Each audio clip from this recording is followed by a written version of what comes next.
Hey, what up everybody? This is Stevie Breach coming to you with tonight's night of wrestling. I got home.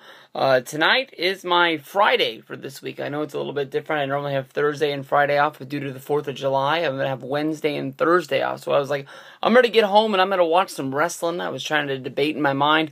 Was I going to watch another King of the Ring? Was I going to watch an In Your House?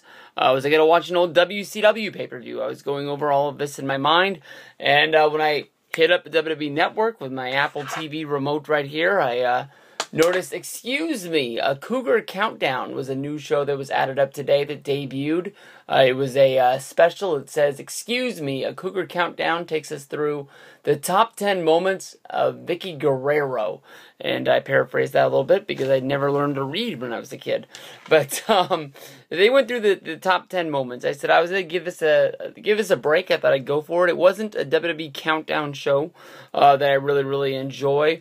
I guess I knew it was going to be a countdown, but I thought it was going to be more like sort of a documentary sort of setting for this. And I turned it on, and I thought I was going to give it a few minutes, and if it was good, I'd keep going, and if not, somehow I saw myself for the first time on the WWE Network. It was a scene where Vickie Guerrero got fired on SmackDown at a show I sat front row at, actually the show that I met Mario at for the first time, and I don't know why that kept me going from there. I also saw Alicia Fox on there as being the wedding planner for the Edge and Vickie Guerrero wedding, and I said, you know what, I'm going to give this a shot. It was a very sort of stringy sort of countdown. Some things like number 10, took like a long time. I was like, you spend 10 minutes on the first thing, it's only an hour show. How are you to get through all of these moments, especially if they get better as they go along? And then you have sort of spots in the countdown where like 4, 5, and 6 was like less than a minute. It just sort of seemed weird. You go through all of the moments. They don't really ever give us full matches or segments. They just give us the clips of what gets over the point of what they were doing. Honestly, this is a very skippable show. Excuse me, Vickie Guerrero, if you were somebody who really liked Vickie Guerrero and you're really sad that she's leaving the WWE, this is probably your thing. If you don't really care if she's here or there or gone tomorrow, like honestly, like I am, it's not really for you. And if you're one of those people who just hated the fact that Vickie Guerrero was on TV and she really did annoy you, this is not for you. Not at all. She says, excuse me. I think that number 3 on the countdown is nothing but excuse me's. I don't know if it's her greatest hits, but they sort of tried to turn it into a song of the moments of, there's her saying excuse me 1,000 times. Dolph Ziggler has a word or two. Triple H has a word or two. They tried to remix some tune out of it. It didn't really work. I'll run through the moments for you, seeing if there's any moments on here that you guys just can't live without and you want to go check it out. Number 10 was Dance Moves. It was highlighted by a Vickie versus Michael Cole dance-off on Monday Night Raw. I believe this was from a Raw Roulette. There was also Vickie having a dance-off against Brodus Clay and the Funkadactyls. That wasn't for me. Number 9 was Vickie versus Santina Marella in a no DQ match for the Miss WrestleMania title from WrestleMania 25. I believe is when that was. That Chavo Guerrero and Regal get into the ring and jump Santina. Vickie gets the win in the match, and then she gets crowned the Miss WrestleMania pageant queen. She gets to start wearing the sash around. Number 8 was Latina Heat. It just basically was a rundown of all the dudes that Vickie was with along the way. Edge, Big Show, that one dude who was on the screen for about a second that I couldn't remember who he was. He was sort of like a Spanish dude. He was on Raw for like, it might have been on SmackDown for like, I don't know, a month. And then that dude was gone.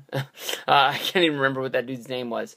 Number 7 was Wedding Crashers. Basically, when Triple H crashed the wedding to Edge, showing the wedding video of Edge and Alicia Fox making out. I guess they had already been married, so that this led to the future breakup of Edge. I honestly don't ever remember them having a storyline of getting a divorce. I remember Edge telling her that he wanted a divorce, but then I think they ended up getting back together because Edge needing something from her. So I don't really remember how this really played out. Number 6 was the People's Cougar. This went over the whole storyline with Vickie Guerrero being the GM of Monday Night Raw, or she had some special title because they didn't want to call her the GM of Raw. She was like the head coordinator or something like that. I remember that Vince gave her some weird sort of title when he was there, and I'm sorry, not Vince, but Rock had the Rock show when he was out there singing his songs, and he sang the song to Vickie Guerrero. Of course, he sang "Beautiful" by Eric Clapton, a song that they couldn't use on the network because it cost too much money. So they just sort of played all the insults, and then when Rock started playing his guitar, they immediately cut to Vickie sort of having her backlash, which was her, locking The Rock out of Monday Night Raw the following Monday, and they didn't play my favorite part. They just showed the cops telling Rock he couldn't go in before The Rock was given a ticket to get in by one of the cops, which then led The Rock, because he had a ticket into the show, them playing his music, his Titantron playing, and him being able to come down and cut a promo because he got a ticket in order to get in there and sit in a seat. I've gone to lots of WWE events. I've sat anywhere from the cheap seats to the front row. And I've never got to have my Titantron played and walk down and cut a promo live on Monday Night Raw, so I don't know, that never really made sense. Number 5 was a Dirty Job. Basically, this was a hog pen match between Vickie and Santina. Of course, Chavo jumped in there, and they all, did the whole gimmick of Vickie picked up the slop bucket, but she dumped it over Chavo's head. Chavo and Santina punched the bucket off of Chavo's head. Then basically Chavo picked up another slop bucket trying to throw it at Santina. Santina ducked, and it went over Vickie, and Vickie got pinned inside the ring, and that's when Santina got the WrestleMania sash back of being the Miss WrestleMania.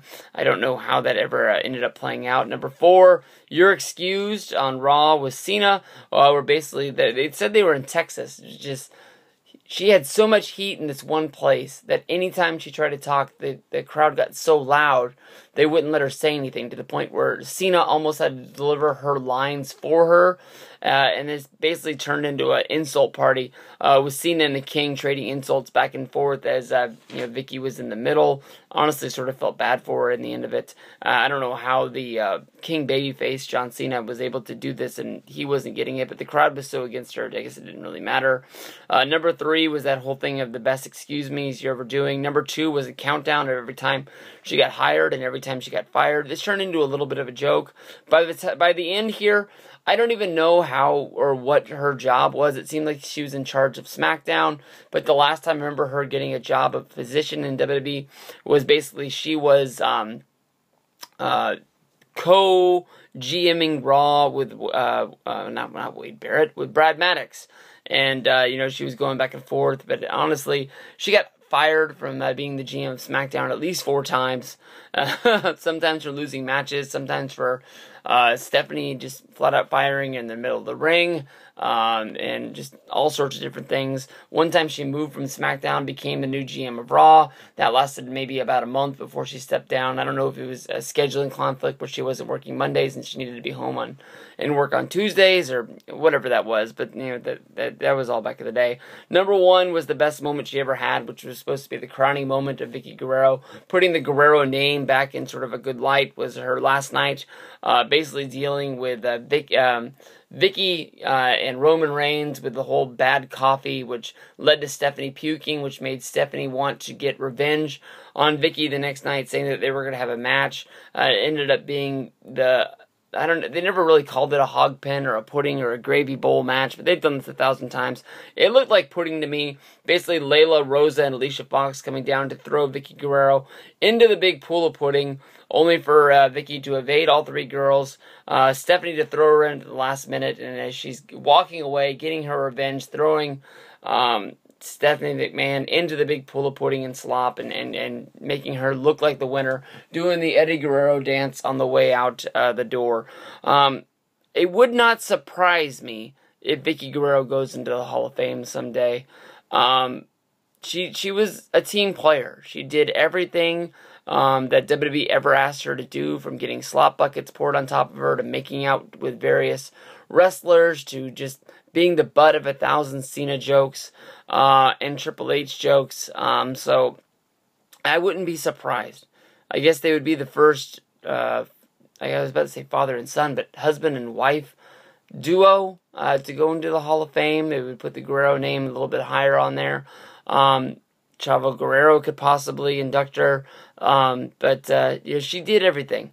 I'm not saying that she needs to go in this year. I'm not saying she needs to go in next year, but I think she definitely is a name that will be brought up in future years.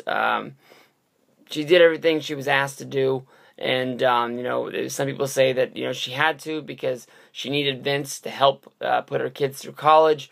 One of her kids went on to become a developmental wrestler, but wasn't able to catch on, so we'll never probably see a Guerrero in a WWE wrestling ring again unless sort of some miracle thing happens along the way. But that was it. I'm a little bit sad now that I'm done with the review.